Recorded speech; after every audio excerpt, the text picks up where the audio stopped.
I think that those numbers are correct. I just want to make sure that everyone understands in the total road and bridge revenue, that's the one, and you guys don't have this in your packet, but this question is for Deanna and Crystal. On page 3 of the road and bridge budget, at the middle of the page, it says that our expected revenue is $4,481,804. Okay? But what I don't think is clearly explained in here, because it shows total revenue, which is correct, of $4,937,000. There's about $113,000 worth of property tax that goes into road and bridge, but then to the Ellsbury Special Road District. And I know we have a different account for that, but I don't think, by looking at this, I can't see where the 113 jumps it. I'm just estimating 113. It's going to be recorded directly in the new fund now. Right, it's recorded directly in the new fund, but it is included in this $4,937,000. Well, unless somebody changed the revenue numbers that I had estimated, I had pulled it out because it normally got recorded in the O2 Right. fund. And in my original revenue estimates, I had accounted for that and taken that out. Okay, so, With the actual portion of the taxes that get collected for that district, 20% of it stays in the county's road and bridge fund, and 80% of it goes to Ellsbury. So my plan was for that 80% revenue to be directly reported into the Ellsbury. So the 20% will still be reported into the road and bridge fund.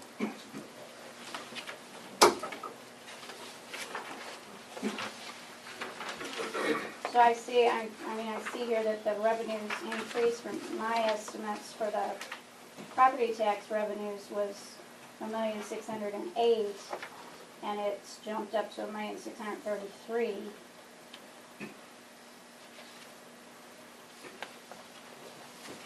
So I don't know, whoever put that number in may have been including some of the Ellsbury Road and Bridge, I don't know.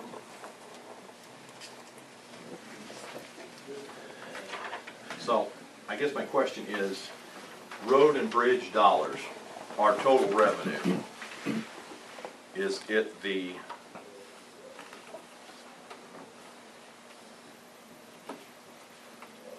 $4,937,000, or is it $4,937,000 plus the $113,000 worth of property taxes? No, it should already include that $113,000. That's in the 4.9, or is it added on top of it? It should be in it. Okay, so we're going to have to figure out, because we're showing 4.9 worth of income here, and we're showing another 113 on this page, which I think overstates our income by 113,000. Probably. Okay, so make a note that we have to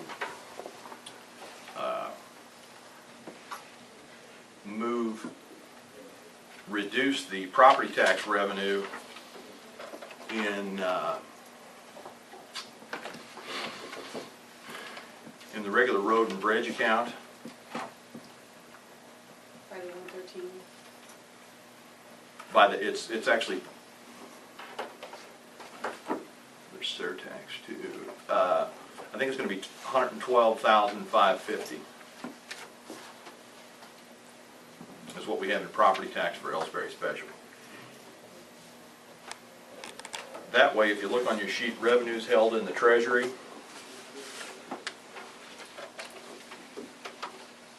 the road and bridge, the $4,369,000, and the Ellsbury Special 568 tallies up to the $4,937,624. So we'll make that adjustment. Okay, and I have one other item.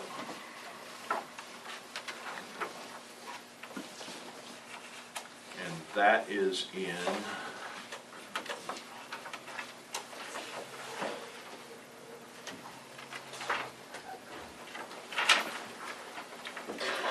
give me a second.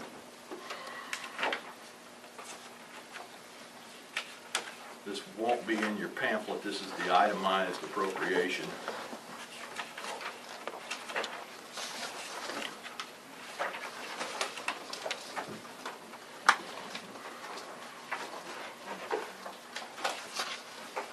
What's the account code for the prosecutor? 533 is the department. 530. Okay, I have one page off. Okay.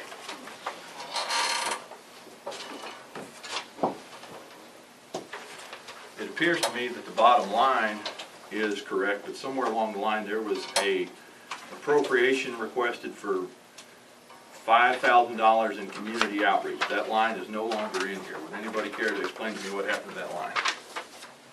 I can explain that. That was the line that I had originally added to the accounting system several months ago. Nothing ever got posted to it yet for 2011. And after adding that line and reviewing statutes and proper uses for general revenue and proper uses for discretionary funds, I've made the determination that that is a line item that should only be paid from discretionary funds, because community outreach is not a mandatory operation of the prosecuting attorney's department. While I commend her, I think it's a good idea, something nice to do for the community, and understand her connection with doing it.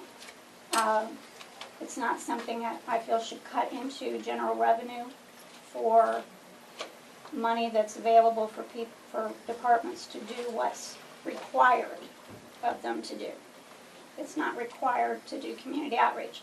That is what the discretionary funds are there for, is to pay for things that are not allowed to be paid for with general revenue. Right. And you expressed this opinion yesterday, but and we noted your opinion, but you're not the budget officer, you're not the commission. The budget officer had that line in there. The elected official made the request, the budget official put it in there, and the commission had no problem with that line. While you are entitled to give your opinion that you don't think that that is right, you don't have the power or the right to take that out of the budget. So I'm going to have to ask you to put that back in there, and wherever the $5,000 went, it needs to go back on that line. What line did you put it to?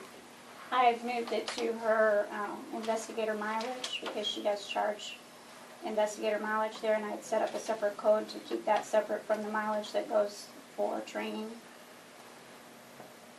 You know, so, and she had not requested anything on there, and I know that she does charge things to it, so that's, you know, in your all's opinion, it doesn't seem to matter what line things are charged to. You give each department a lump sum amount of money and basically say, use it however you wish.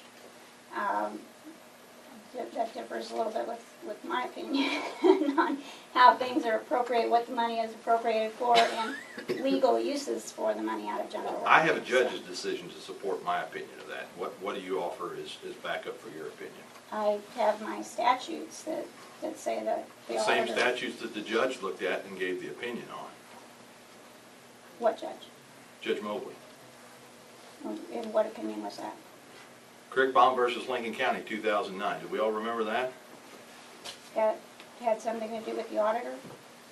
No, about the lump sum appropriation. Yes, but it didn't talk about how it's divided up by line items. I mean, in your opinion, in the way that you conduct business currently, it seems that, I mean, somebody could go out and get their hair done and turn the bill in and charge it to their office supplies, and I think you all would sign it and pay it, because the money's in their budget. They want to use it for what they want to use it for, go ahead and pay it. But that's not how I see things. So, and if bills would be turned in, I mean, if you want to go ahead and budget it, go ahead and budget it. if a bill gets turned in that way, I'm not going to approve it to be paid out of general revenue. On the basis that there's no money budgeted for it? Because if there's money, No, if on there's the money basis that appropriated, it's you not a have to just approve it. demand to be paid for from general revenue. And when that bill's submitted, you are asked if there is an unappropriated budget balance. That's the end of the story. And That in this is case- not the full extent of my statute. My statutes say that I shall approve to the governing body of the county all lawful, true, and just accounts, demands, and claims of every kind and character payable out of the county revenues or out of any county funds before the same shall be allowed and a warrant issued therefor. And what is your objection to this, other than the fact that you don't like it? It's not that I don't like it, it's that it's not a requirement to be paid out of general revenue, that there are other funds available. Prosecuting attorney has access to 3 discretionary funds with $62,000 in them. Why would you want to cut into general revenue when you're budgeting a deficit and when you don't have funds available for other departments to do what's required of them to do? Why would you want to pay something that's not required? Another facet of the 2009 lawsuit was that whole deal, and I hate to dredge up ugly memories, but the whole deal started when your bills got sent back and said you have discretionary funds, pay them out of that. We cannot say, we can't take something out of their budget and say, you're going to have to pay with that with your discretionary funds, because that's exactly what took place in '09. We said, pay your bills, Mike, out of your discretionary funds. And the judge came back and said, we don't have that right. That was a different issue because there were not charges that he was trying to bill to his fund that were not appropriate to be billed to that fund. These charges would not be appropriate to be billed to general revenue. They're not what general revenue is intended for. The taxpayers' money is not intended for community outreach. It's intended for the prosecutor to prosecute criminals. I think that's a pretty narrow scope of what the prosecutor should do, but I don't think there's anything in your statute that says that you need to be telling people how to do their job. And if an elected official thinks they need $5,000 to do community outreach to in some way curb the crime rate and keep people out of jail, I'm not trying to tell her how to do her job. I'm telling her what fund it's appropriate to pay for community outreach out of. but that's your opinion. My And we've statute says noted that your my opinion. opinion rules on that. I think you're taking a pretty broad interpretation, but put it back in the, are you gonna put it back in the budget at $5,000 like we asked? I can put it back in there. I'm not going to approve charges to be charged against it. Good enough, good enough. Make a note that we put the community outreach line back in Fund 533 in the amount of $5,000. Yeah, if I may. Yes. Initially, when I started community outreach this year, we've done 3 different projects, and I had a conversation with the auditor and tried to send it through my discretionary funds, and it wasn't approved there by the auditor. So she is the one that created the line item and told me going forward that I needed to do it the other way, because it wasn't getting approved through my discretionary funds either.